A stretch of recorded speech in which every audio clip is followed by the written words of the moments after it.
Alrighty, welcome everyone.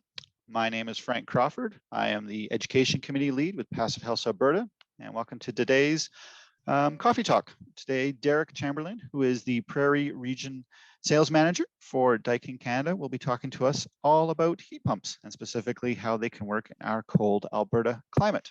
He'll also be joined by Connie, who will help him explain things. Next month's talk will be with Alex Degagne. He is the sales manager for the Minotaur HVAC plus dehumidification unit that is made in Montreal. So that will be in February. If you have any questions for today, feel free to type them into the chat box, but we'll save them all till the end. However, we can also have you unmute and ask the questions afterwards. So with that, thank you very much, Derek, for talking to us today, and take it away. Great, thanks, Frank. So I'll give a brief history. I've been in the industry for about 30 years. I know it may not look that old, but I come from a family business. So I took a sheet metal trade ticket at Algonquin College in Ottawa, and then I also did an architectural technician diploma, and then moved west for the mountains. It's been the best decision I ever made.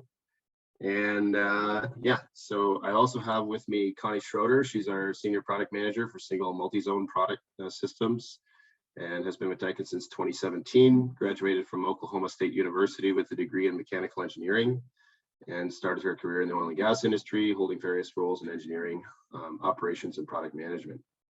So Connie, whenever you're ready, you can start the presentation. Yeah, thanks, Derek. And hi, everyone. Really glad to be here with you all today, talking about our ductless systems. Kind of wanted to start off by just giving you a little bit of more insight about Daikin and who we are. Daikin, we operate and sell product in over 150 countries, and we have over 100 worldwide production bases. So we are a very global company, not just here in North America and in Canada. We have invested in an advanced R&D center of 300 million. That's over in Japan. So a lot of great technologies come out of Japan and then make their way out into the various locations. And certainly a big piece of that technology is product that's focused on heat pump technology, and certainly for more extreme climates like what is in your area. We were founded in 1924, so we have a long, rich history with many innovations along the way. And there's three core technologies that we really focus on at Daikin and feel that we're the leaders in doing so. And that's heat pump technology, inverter technology, and then also refrigerant management and efficient heat transfer. And so this is what we kind of put at the core, as it states here, to all of our products. And with these kind of three technologies, that lays the foundation for next generation technology. So from this, we'll always be focused on and branching out from there. So inverter technology, just a little bit about each core. Inverter technology contributes to greater energy savings and comfort. There's a big focus on comfort and just the way that an inverter can make you feel compared to more of a traditional single stage type system. And all of our ductless products utilize this inverter technology. Heat pump, absorbing and transferring heat from the air. So, even when it does get down to, minus 20 C, these extreme temperatures, we're still able to grab some of that heat from that and bring it inside the home. And then in doing that is refrigerant control and efficiently transferring that heat. So all of these really go together to make for a very powerful technology package with our equipment. So for me specifically, focused on single and multi-zone systems, this kind of is our standardized terminology. So just to make sure we all understand what that is. A single zone system is when we have one outdoor unit connected to one indoor unit. And a multi-zone is one outdoor unit to multiple indoor units. So introducing some zoning capabilities.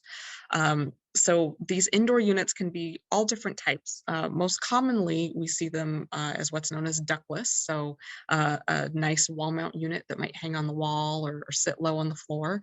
But we do have ducted options as well, and you'll see that with some of our product categories. So we can still accommodate that completely concealed look that we're more used to here in North America, and not having, you know, the equipment in the room with us like you would if it was a wall mount. But again, this just then leads to more flexibility. So there's different ways that you can integrate these into a home and design around them, because you have all of these options to choose from. The refrigerant is sent directly from the outdoor unit to the indoor unit. So this also makes for an efficient system. In the case of a wall mount unit or a true ductless design, we're delivering that refrigerant, and then the hot or cold air is blowing directly into the room. With ductwork, you have leaks, so you might be losing some of that hot or cold air to parts of the house that you're not in, or not wanting to lose it to. So that's very efficient and keeps that refrigerant flow happening very well. But if we are using ductwork on a lot of our system, the runs are shorter. And so then that makes that loss a little bit easier to control compared to a typical central system.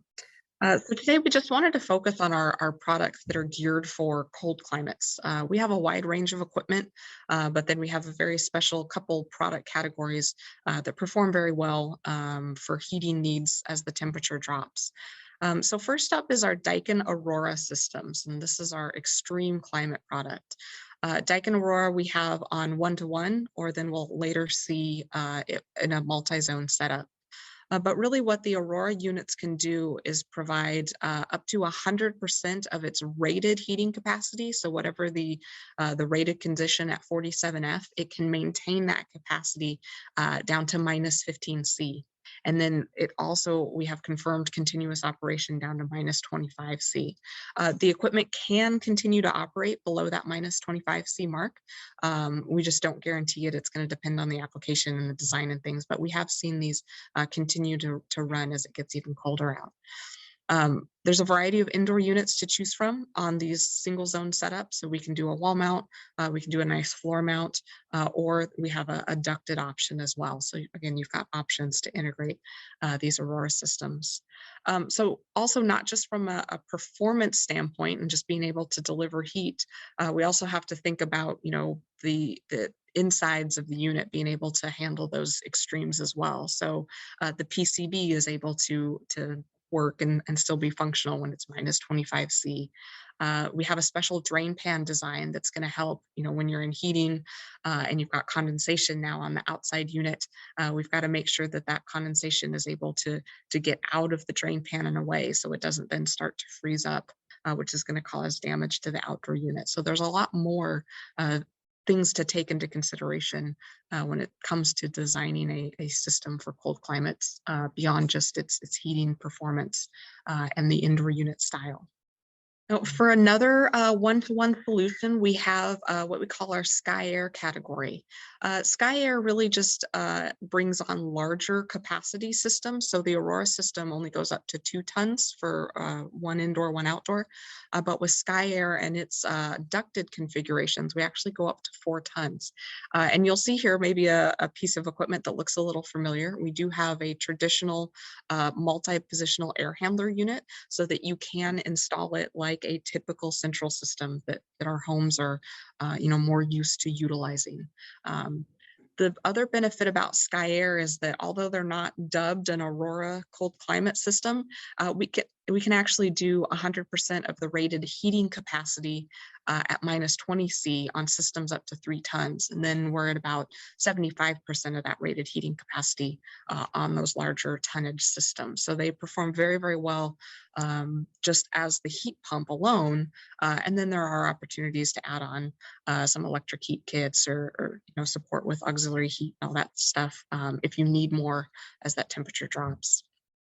So we've also included a table here so you can kind of see based on a variety of outdoor temps and as that temperature starts to drop even down to -20C, and the ability for the Skyer systems to maintain really strong capacity to that point. And we've also got COPs in here as well. So you can see, it is taking some work to do that, but it still is performing very, very well as those temperatures drop. And I think Derek was going to add some comments to this based on his local experience.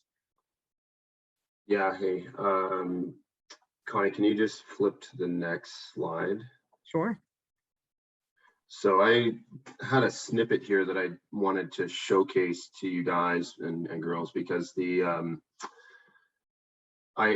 so I know that we use ASHRAE data to bin data to basically give us a design conditions for Calgary or area, depending on where you guys are located. But this is basically right from the Climate Canada website of the last, I think I consolidated the last 50 years of weather data by basically bin data point for Calgary specifically, because we can all agree that climate change is among us. So I think that ASHRAE standards are great, but I think that sometimes that they're not exactly what we're dealing with on a local challenge.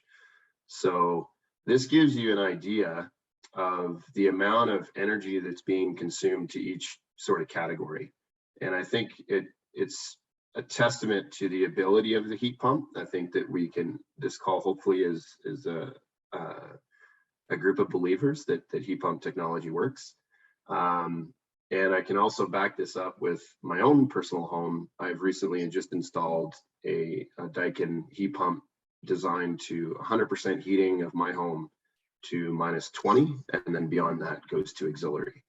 And it's been absolutely amazing. I've never been more surprised with the amount of heat and the comfort that this system puts out, and at a very, very affordable rate. I mean, I know that we pay extraordinarily low gas and electricity costs here in Alberta.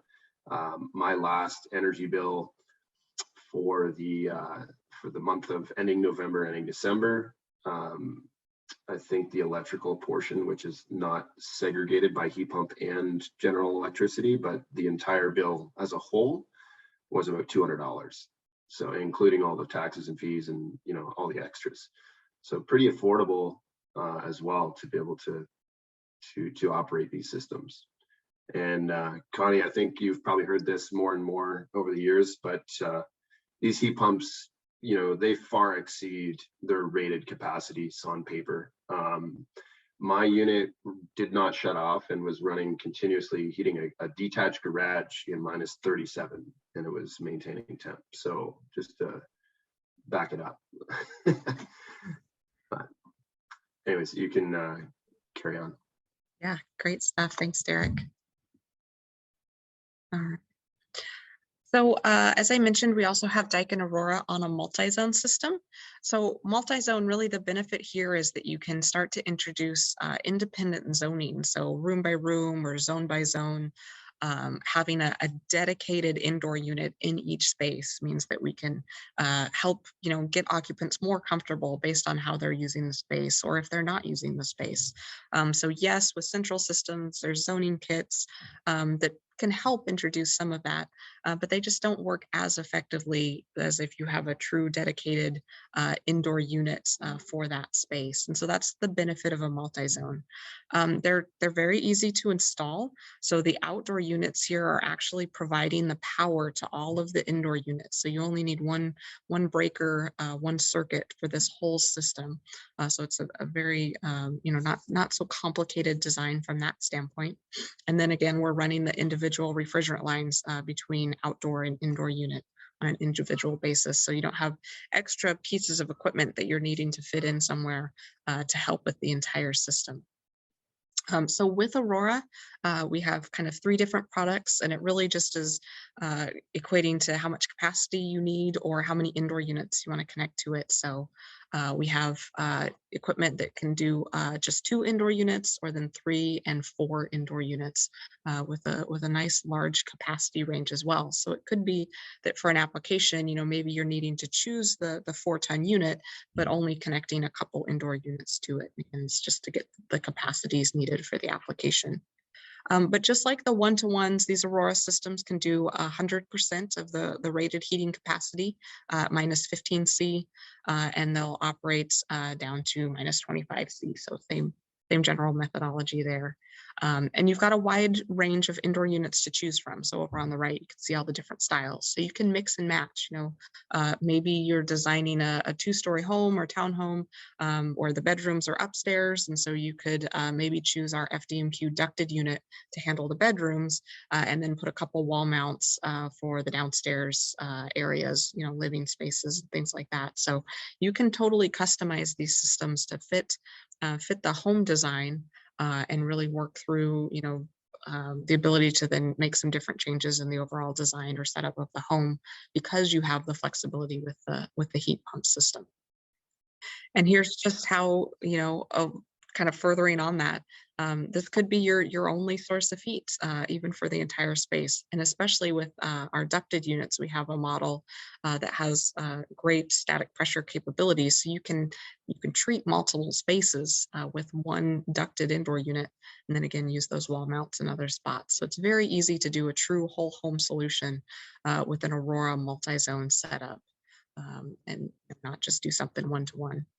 Introduce the zoning, give people the ability to change the temperature in different spaces depending on what they're up to, just for added comfort needs.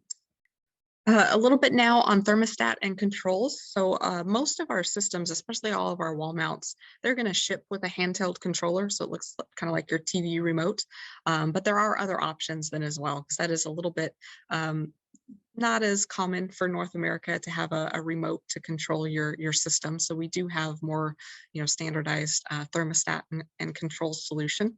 One thermostat is the Daikin One Plus. This is a very premium thermostat solution that works on our systems. It's got a nice either dial on the right side of it or a touch screen on the left. So depending on the user and how they're wanting to interact with their thermostat, we've kind of got a couple different options. But it's got great premium features. It features emergency heat, aux heat support. So if you do need to tie in some other heating sources, it can integrate everything together. It's compatible with Alexa and Google Assistant. So all of those nice things that are in homes, and people are starting to tie in all of their different systems together with the, alarm company and their heating and cooling and TVs and all that stuff. You can fully integrate that with the Daikin One. And then we do have an app. So if the stat's connected to Wi-Fi, there's an app so you can control that system outside of your home as well. And there's some really neat features like geofencing and other smart scheduling features that you can automatically set up for your system. So this is our more premium stat for those wishing to have that, full experience with the equipment. We also have a DKN Plus interface, and this allows for a third-party thermostat to be used. So if there's users with some of the Ecobee stats or a Nest, you can use those then to integrate in with our system. So, maybe there's other things in the home using different controllers.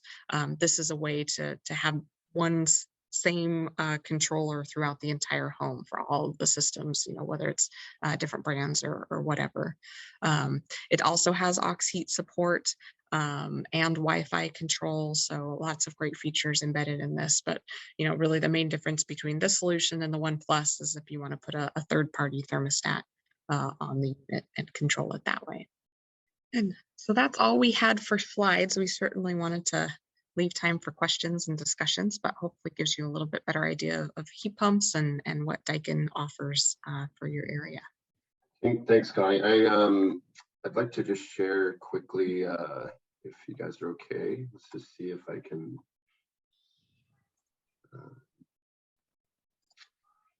I'm just going to share this quickly. I know this is not. Can you guys see the Stow Pro? Okay, good. There's multiple screens here. Okay, so this is obviously not a Daikin product. This is made by Stow Pro. There's a company out of Quebec. They almost exclusively specialize in electric heat solutions. I feel that it's very important in our cold climate design to mention that our ducted solutions that we have that Connie just went through, just about every single model that we can have available in the single multi-zone lineup, or even the slim duct FBQ tied to Sky Air, we have a Stel Pro unit that basically will fit onto that. They are available in a single phase or 3-phase. They're available from, I think, 3 all the way to 20 kilowatts of heat. And they are an SCR modulating control as well, tied through our control platform with an adapter board.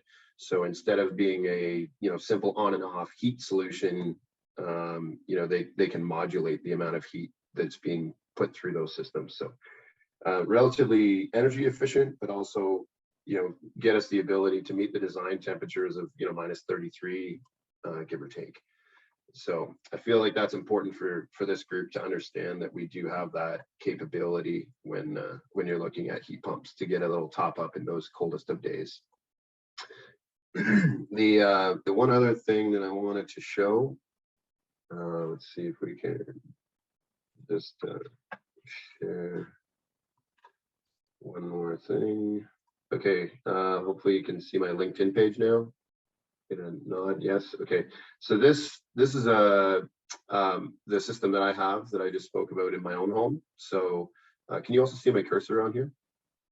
Okay, so Daikin 1 is the control platform that we use, and I've also got an HRV separated, and the outdoor unit.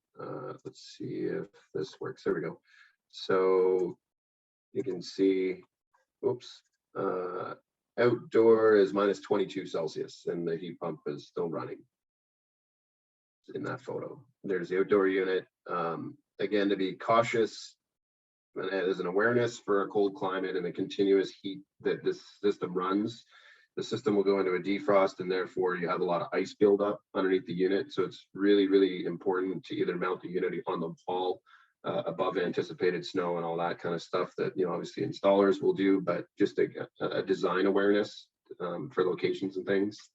And then this unit out in the garage, the typical high wall unit, just providing heat to the garage full time. Oops. There is the indoor unit. So in this case, I've connected it to a gas furnace, but very soon the furnace will be removed, and I'll have an electric air handler in there. So anyways, I just wanted to show that quickly of like a real installation here in Alberta that's working perfectly with providing heat. So anyways, we can open up to the audience if you have any questions or concerns or things that you want to learn, or we're all ears. Perfect. Thank you, Derek, and thank you, Connie. The first question maybe I will throw in. So can you guys briefly explain kind of what the turn down ratio is for heat pumps, and then how that might affect the sizing of the unit versus your kind of peak heat load in a house? Do you mean turn down as in the efficiency? How low it can go? Yeah. I don't know if or how much, like, because you have a variable speed inverter, so how low can it go and still to stop the short cycling concern and stop but still maintain its higher COPs? Sure. Just because as we're designing more high performance houses, at our coldest day, at the minus 25 day, we might need the full 2 tons, but for most of the rest of the time, we only need like 1 ton or half a ton. So how does, I guess, is your system still able to provide that high COPs at that lower than full BTU output? I think I gather the question. Maybe what I'll do is I'll share a screen here again and just confirm with you, Frank, that this is what you're asking. So if you're understanding turn down, is that like here at the lowest of minus 20, we're able to achieve 40,300 BTUs on that unit? Is that what you're asking? Like the turn down is basically nothing. Like this is 100% heating from 15 degrees to minus 20 degrees. So there is no loss in amount of BTU output. So is it that you would design the system to achieve at minus 20 that we need 40,000 BTUs of heat, you would install a 3 ton? Is that where you're going? No, I guess it's more of the non-peak design temperature, because I guess the the concern I used to know about with, I guess, non-inverter heat pumps is that if they short cycle, they come on, they give a lot of heat, and then in passive houses we don't need much heat, so they might, like, the heat demand is met, the system turns off. So it's not running longer and efficiently. So I thought with all the new ones, they have like a range, like they're maybe a 2-ton unit, but they can go down to like 10% or 15% of that. Yeah, Connie's nodding her head too. Yeah, these units run, Connie, if I'm not mistaken, 25% to 100% capacity. So basically anything in that range is acceptable. I mean, certainly to design for 25% operation all the time is not going to be, great for the longevity of the equipment. It should still be designed, a little higher up, but, they do have the ability to run low. The unit that I have in my house can run as low as 10%, and it's certainly done that on the cooling times throughout the year because I've oversized the unit significantly for my home based on the heating load. So, I hope that this is going to get what you're looking for, but my place is 1,400 square feet, bungalow, fully developed up and down, and I have about a 500 square foot garage. And that system was designed with a 5-ton unit, when in reality, the cooling load might only be a 1.5 tons. But the heating load is really what I targeted, which was around 40,000 BTUs, give or take, at -20, because the heat loss was 58,000. So, I'm trying to target that as that temperature drops, that I'm still able to achieve full primary heating. So, these units being variable speed do have a large swing that they can move, based on what the demand is. And these inverters operate, or try to operate, in an almost always on state until the unit needs to have an oil return or defrost cycle on the outdoor unit because of outdoor temps being low. That it'll do that process, might take a couple of minutes, and then it's back into heating again. No, perfect. Yeah, because that's definitely the concern we run into, is that we might only want, in like a bedroom, like 3,000 or 4,000 BTUs. So being able to turn down that's excellent. That has that ability. Sorry, Yes, to cut you off, Connie. absolutely. Yeah, no, that you're great. The only thing I'll add too is, inverter systems really like to operate under those low loading conditions, and just be, humming along, working just as much as it needs to. And certainly then if it needs to ramp up, we got to get more capacity, it can. But most of its time, it's going to be humming along under those lower load points, and keeping things nice and comfortable.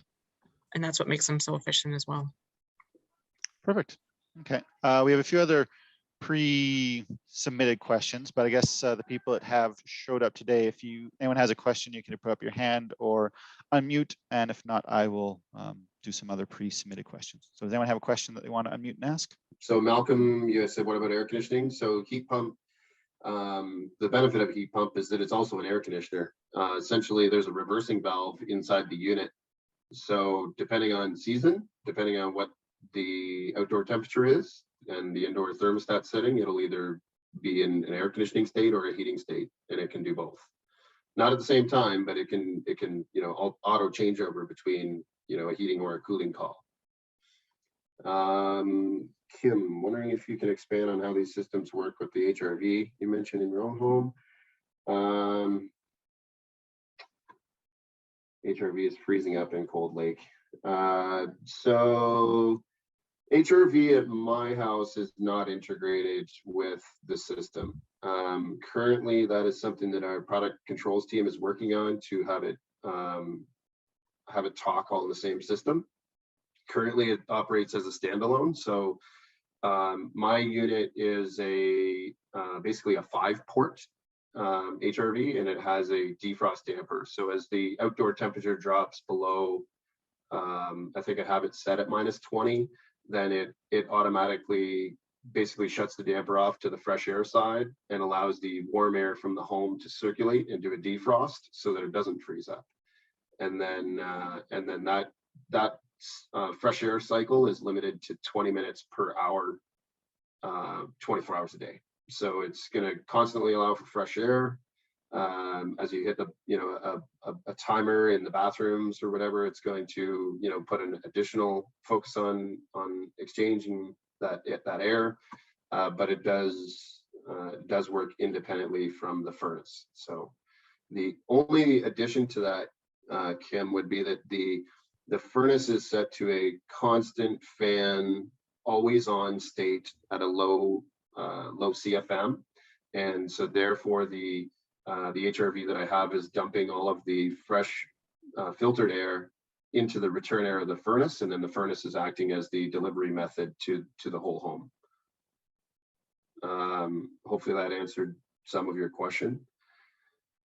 That's great. Thank you so much. I really appreciate that. Yeah, you're very welcome.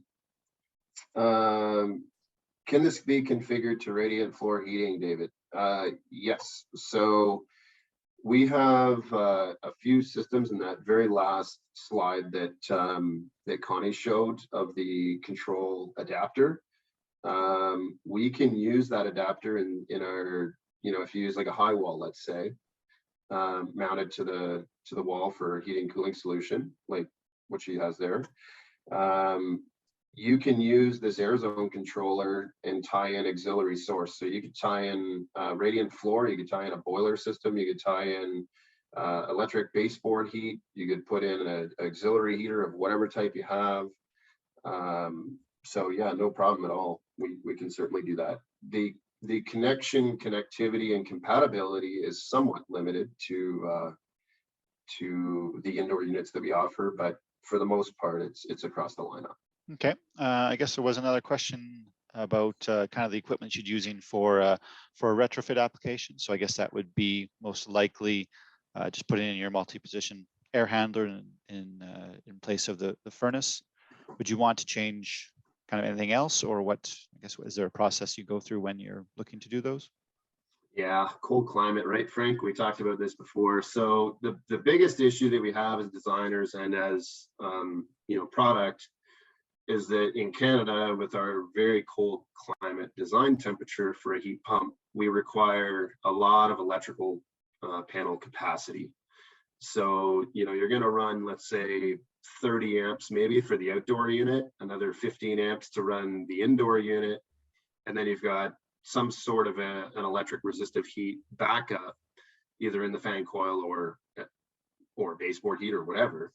And that's going to probably be, on a typical home, let's say 1,800 square feet in Calgary, you're going to be another 60 to 80 amps of electric heat. So if you've only got a 100 amp panel, you could be in big trouble on the design side.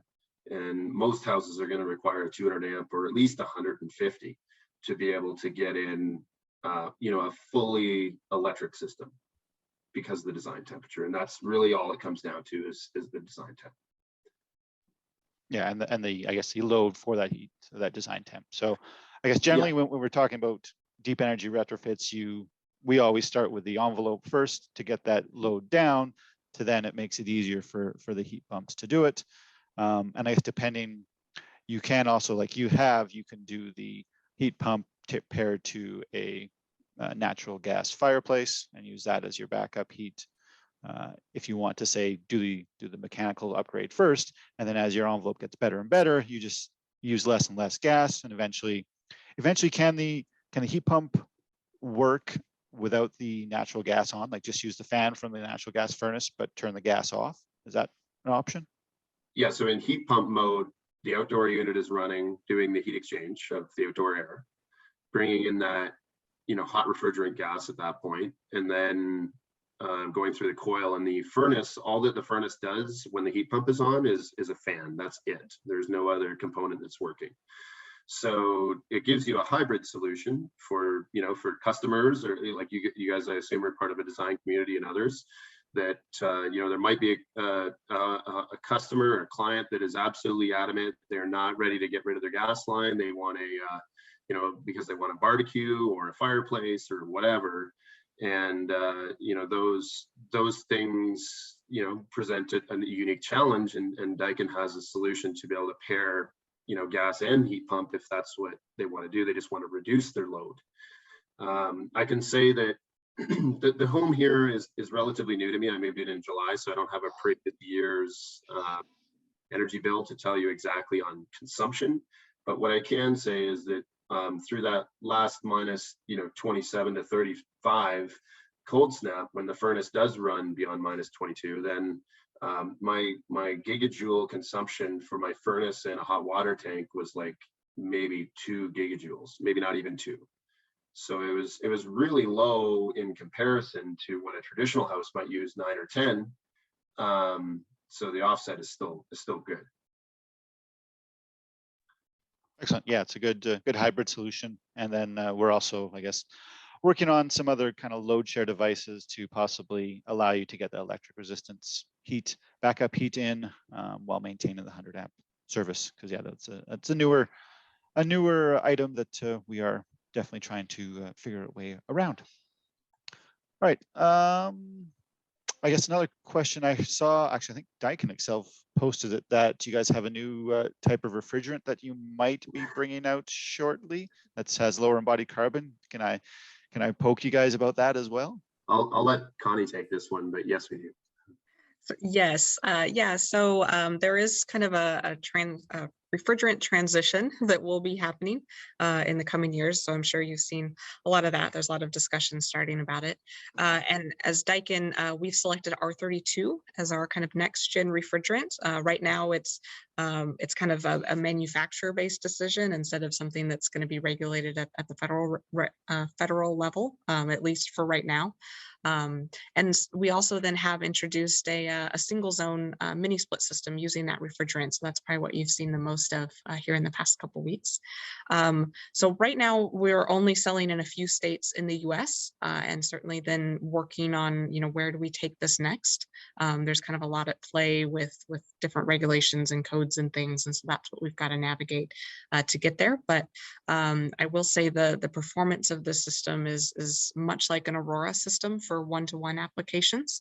So able to provide a lot of great heating capacity in colder temps. So we definitely want to get it into Alberta as quickly as we can, but there's just kind of a lot to navigate as part of doing so. So that's what we're working on. Yeah, there's always those regulatory hurdles and certification requirements. Absolutely. Yeah, you mentioned, Frank, that like R32 is also much lower in GWP. Connie, do you know the exact number? I think 410 is like 2,300 something, and we're like 670. Yeah, 675 is the R32 number. So very low global warming potential, reduced emissions, all that good stuff to help as this drive to minimizing that impact on the environment starts to happen more and more.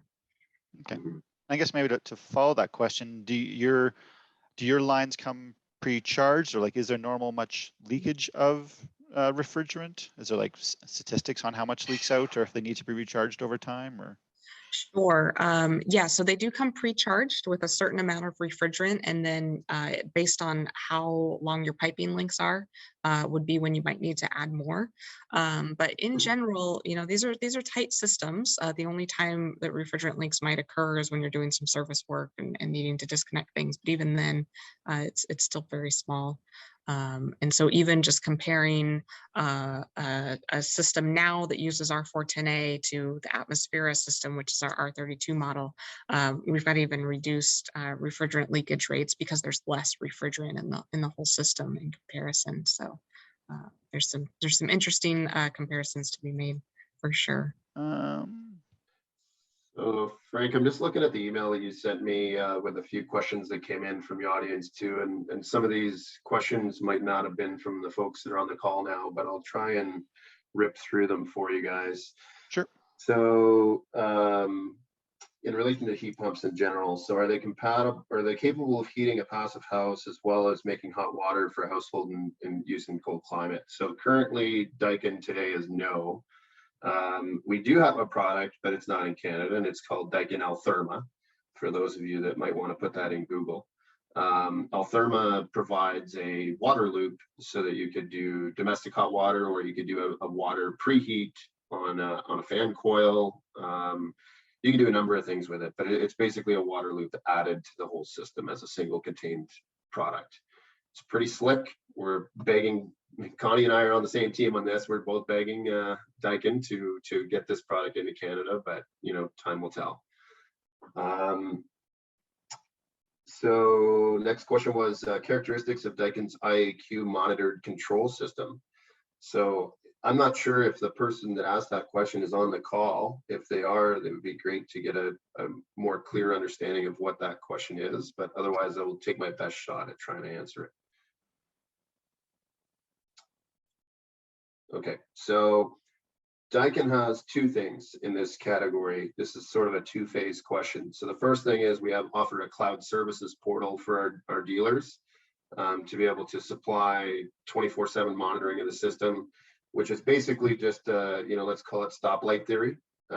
Green systems are good, everybody's happy. Yellow, we've got an alert, something happened. It may not be emergency, but it needs to be looked into. And red is system down, we need to make a repair.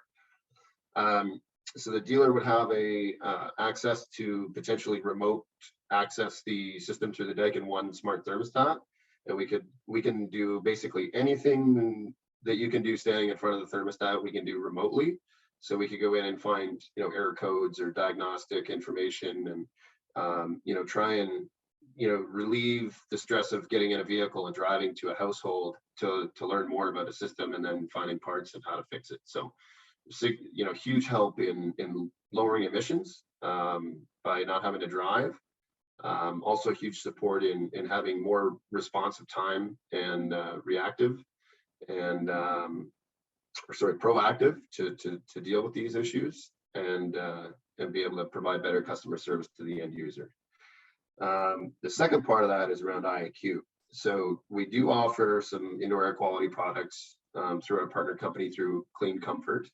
And you guys can use that if you want to enter that into Google or find the cleancomfort.com website. You can find some, humidification, dehumidification, HRV, UV light, air filtration, things like that. We also have a Daikin Premium Air Cleaner primarily for residential use. It's a MER 15 air cleaner. And then we also have a home air monitor. And the home air monitor is a little inline duct sensor that can basically monitor the airflow to determine if there's high contaminants in the air.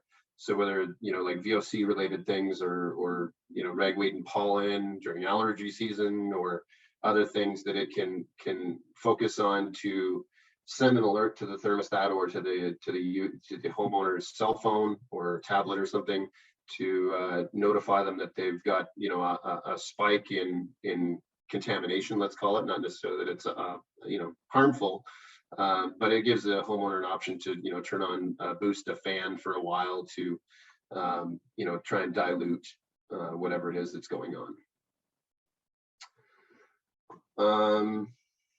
Let's see. Oh, there's a question in here that's pretty interesting, actually. It's about best options for an HVAC equipment for detached garage and greenhouse integration. Is that person on this call? Nope. Okay, so for those of you that are concerned about grow rooms of any kind, Daikin Solutions do an excellent job. However, we do not do makeup air with these units. So if you need to do significant humidity management or air quality management, you're going to need a secondary system to manage that air outside of using a single or multi-zone split system to condition the space to whatever temperature. So any humidity, anytime you're growing something in a large volume in a space, you have typically a lot of humidity to deal with.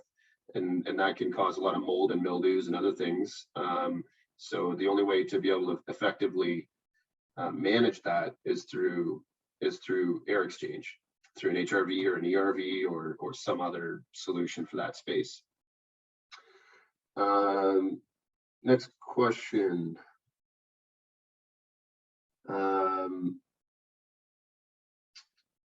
Oh, there's a question on here about the ability for Daikin equipment to be retrofitted homes, and certainly that's the pinnacle of what we're doing. Like we do retrofits day in and day out all the time. So we've got, undoubtedly we'll have a solution to fit whatever the application is. So that basically goes over most of the questions that were sent in. Frank, is there any other questions from the field here that? I don't see if anyone's putting their hands up, but I guess I have one more. I guess you go a bit more into the kind of the defrost cycle, and you show that picture of the pan.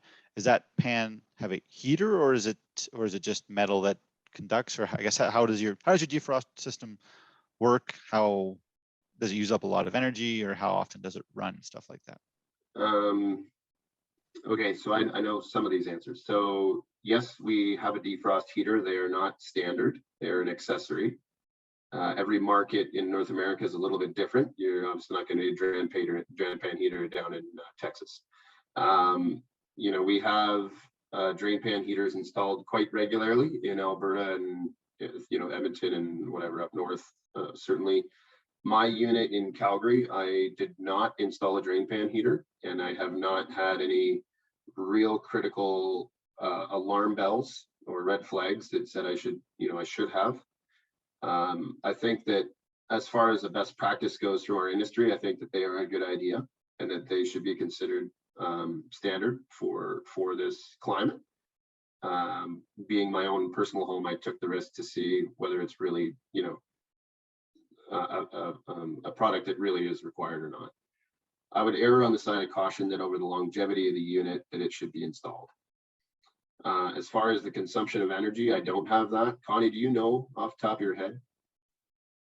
I don't off the top of my head. They are going to consume some energy along with them. And so that's why we also kind of work to help the unit still be able to perform without them. But certainly it's, you know, gotten to be pretty standard practice of, you know, just to make sure type policy to include them in. Because they are going to draw some electricity, and they're, for the most part, ours are designed to turn on all the time once it reaches a certain temperature, and that's kind of right around the freezing mark. We do have a couple systems that are more intelligent about controlling that drain pan heater, mainly the 4-port Aurora multi-zone system. So instead of just being on all the time at a certain temperature, it's actually going to help integrate in with the defrost cycle itself, so that it isn't such a big consumption of energy compared to, you know, other systems where it is. So the defrost time frame is going to vary significantly from unit to unit, depending on, you know, how many BTUs the unit is, the chassis size, that coil, which is a heat exchanger, how big that is, and then obviously ambient temperature. What I can tell you is that I witnessed my own unit at about I think it was about -16. It did a complete defrost cycle from, you know, heat off to heat back on again in, I think it was about 3 minutes and 12 seconds. So pretty quick. The system does, if I'm not mistaken, Connie, also has a ability to learn. So it's going to speed up that process and be basically heating as long as possible, creating a long, slow, steady, you know, supply of heat to the home or to the space, and then going into a defrost as basically as few times per hour or per day as possible. So so that you get the most comfortable, constant amount of heat to the space. Perfect. Maybe 1 or 2 questions about installation. So do you do the, I guess, refrigerant lines that run between the outdoor and indoor units? Do they have to be inside the house? Can they be outside? Do they, I guess they come somewhat pre-insulated. So is that a concern or a preference? Yeah, so the location is not quite as big of a concern. The more that it is exposed outside, the more potential for heat loss, of course. So maybe adding additional insulation to the line set of what is standard, which is a 1/2-inch wall insulation. But maybe if, you know, I would say out of a best practice, a contractor would probably suggest that if you're going 30 feet down, you know, down the wall, maybe he would add extra insulation. There's no code requirement around that. It would be more of a, you know, best practice. The The lines are both insulated, both the suction and the liquid lines, because it's a heat pump. So depending on whether it's in heating or cooling mode, one or the other line would sweat, right? So we need to make sure that they're sealed and that there's no condensation happening, leaking into a hidden space somewhere, causing any water damage. Okay, perfect. But I guess with the additional insulation, there's no concern with leaving it on the outside, because it's often easier to go around the outside of the house to get to your indoor heads and trying to find a way inside in a finished space. Yeah, absolutely. I mean, certainly contractors are looking for the most aesthetically pleasing location to install, but also the most convenient and lowest cost, right, and best effectiveness to the buyer. So, that's something that all of our contractors, they would determine on site when they do a site visit or a set of plans, if they're going to do it inside of a property, whatever the case. Perfect. Maybe can you guys talk briefly a bit about your warranty, because I think that's another high point for Daikin. Yeah. So most of the units come with a 10-year warranty. That is a compressor warranty and full parts warranty of the whole unit, indoor and outdoor components. Some of our more premium solutions come with a 12-year warranty, which is probably an industry best, I would say. Many of the units have a labor warranty that is purchasable to have full labor coverage, which is essentially an insurance policy. But it would protect the homeowner or the buyer from any, unforeseen costs in labor that might, be expensive to repair something down the road. So there is no labor component that comes with the unit. It's a purchasable accessory. The Daikin One Smart Thermostat is a 12-year warranty. Some of the Aurora, I think all the Aurora products, right, Connie, are all 12-year. Yeah. So it just depends on how you package up a system, but for sure 10 and sometimes 12. Great. Yeah, it's very nice to have that peace of mind that it will actually last for a long time. And I guess the longevity of these units, do they have like a life cycle, or when you generally plan to replace it, or do they last a long time? I mean, I've been with Daikin for about 4.5 years and I've not replaced any yet, so that's a good news.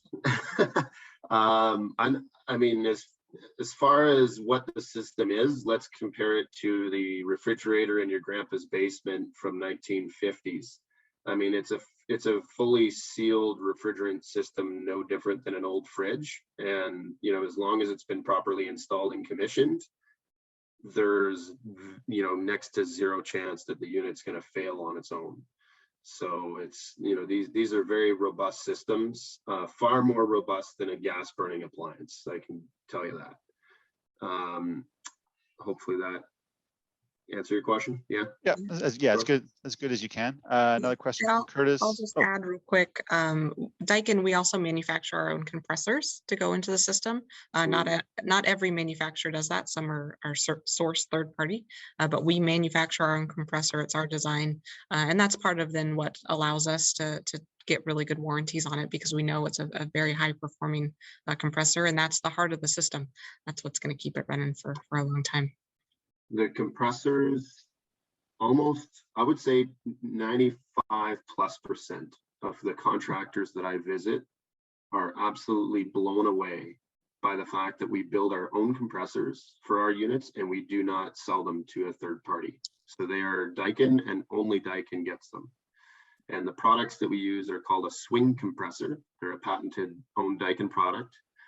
I think we're over 40 million of them sold globally in every inverter system that we offer less than 5 tons. So they're sold around the world every single day. And I mean, I've never seen one come back. So good. But, Curtis had a question. I guess it depends for each equipment, but what's kind of the sound, indoor and outdoor sounds that can be coming out of these two units? Yeah, Connie, do you have anything readily available? Because I think depending on whether we're talking indoor or outdoor unit, that's also another split of this conversation, but also the size of unit varies. I would say, if I have to guess off memory, the lowest in outdoor unit decibel range would be around 49 decibels on cooling. On heat pump, it will be considerably higher, probably around mid-high 50s. Yep. And it sort of ranges up a little bit from there, but most, if not all, the units are designed to be, from a cooling perspective, are not higher than maybe 62 decibels at max, maybe not even that. And then on heat pump, you would add maybe 4 or 5 decibels to the heating. So still really quiet. And the indoor units are going to be even quieter. It really is more determining on what fan speed you have them set on. But some of our indoor units, when they're on kind of the lowest fan speed, they're at about 20 decibels, 19 decibels. I think we have one. So you might not even notice that it's running when it's just barely ticking along and not needing to work to satisfy loads too much. Very quiet. Yeah, the indoor unit that I have in my garage, I think it's sitting at around a medium fan speed on sort of a constant fan or heating fan speed. And it's maybe 30 decibels. Like I can't hear it when I'm in the garage. Like it's absolutely dead quiet. Perfect. Yeah, Very great nice. question. All right, so we're coming up just about at the hour. I'll ask again if there's any other questions. I don't see anything else in the chat. So yeah, so if there is anything else, thank you again, Derek and Connie, for chatting with us. For those, you can join us again monthly at the fourth Tuesday of every month. We'll continue to have these coffee talks. There are memberships for Passive House Alberta available, which helps support us to continue this work and other work that we do. So yeah, with that, if there are no more questions, I will thank you all for today and hope to see you next week. Oh, Brent stuck his hand up. Do you have something to bring up? No, sorry, that's just a hand clap. Oh, that's a hand clap. Oh, sorry. Yeah. Okay, great. Thank you all. If there's anyone here that does want to reach out later or connect later, find me on LinkedIn. It's probably the easiest thing, unless Frank sent out an email with my contact information. No, but I guess we could do a follow-up email, Derek, to send out your contact info, or if you want to type in your LinkedIn into the chat box. But yeah, we can definitely send people's contact info or your contact info to everyone that signed up. Okay, perfect. Thanks.